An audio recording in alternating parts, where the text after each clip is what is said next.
So yeah, we're talking about this eventual mess, but one specific thing about it that's been going all over social media lately.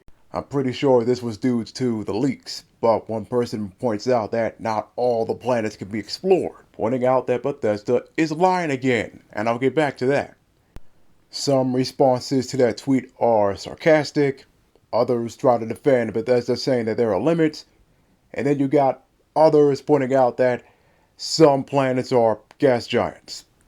I instantly thought of No Man's Sky, and I'm about to show some footage of these different planets that we shouldn't be able to step on, yet we can. And for the record, I don't forgive Hello Games for their screw-ups, just like I don't forgive CD Projekt Red for Cyberpunk. Heck, I bought No Man's Sky used. That was years ago. The PS5 wasn't even out yet. But the fact that they keep updating the game, add things that weren't promised, doing so for 5 years now. No sequel at all. That gets credit.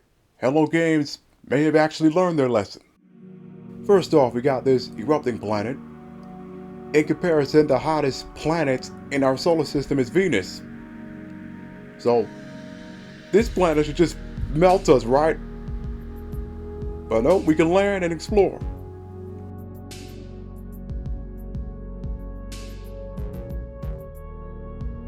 Next up, there's this noxious planet, which obviously means it's poisonous. Yep, we can explore it just fine.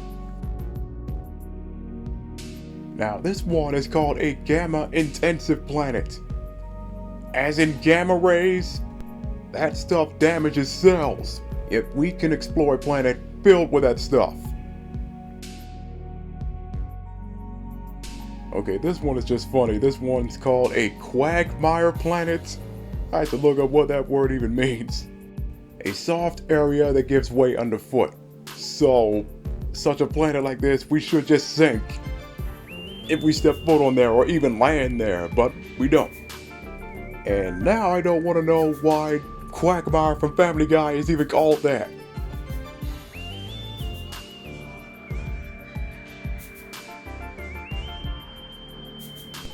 This one has imminent core detonation, so this planet will just blow up.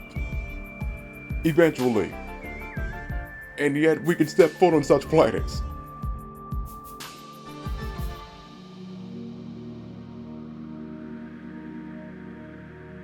Another thing to note, a lot of these star systems have 3 suns. Forget melting, we'd stand no chance at default. And lastly, we got a perfect comparison here, this Sub-Zero planet. In other words, it's freaking cold. The coldest planet in our solar system is... Okay, I'm not even gonna go there, but you get my point. We can explore a planet that is cold like crazy. Probably instant hypothermia. Which brings us back to this. Bethesda never should have said that there are 1,000 planets to explore. In fact, over 1,000. I'll roll the clip. But over 100 systems. Over 1,000 planets, all open for you to explore. Todd Howard lied again, just like he did with Fallout 76. Lied to get his fanboys hyped. Now I will roll a No Man's Sky clip where they presented their game and the planets that can be explored.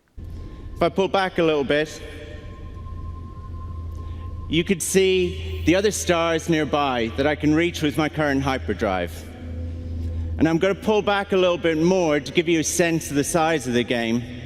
But when I do, I really need you to keep in mind, to understand that every one of these points of light is a sun. And every one of those suns has its own solar system with planet-sized planets orbiting around it. Those have life, ecology.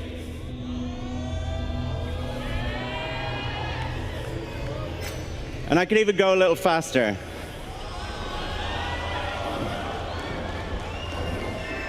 Yep. Sean Murray didn't mention specifically how many planets there were. He just mentioned the solar systems and every star having planets around them, which is actually in the game, but the menu scrolling through them doesn't look like that, like in the presentation. Sean Murray was dishonest about other things in the game. My point of all of this is, how in the world can AAA Bethesda, which is owned by ZeniMax, which is owned by Microsoft, they got thousands of employees, far more resources, far more money, how can they not do better than an independent developer? How can they not do better than a company that just has 26 employees? I almost forgot to mention that Starfield is just one big No Man's Sky copy.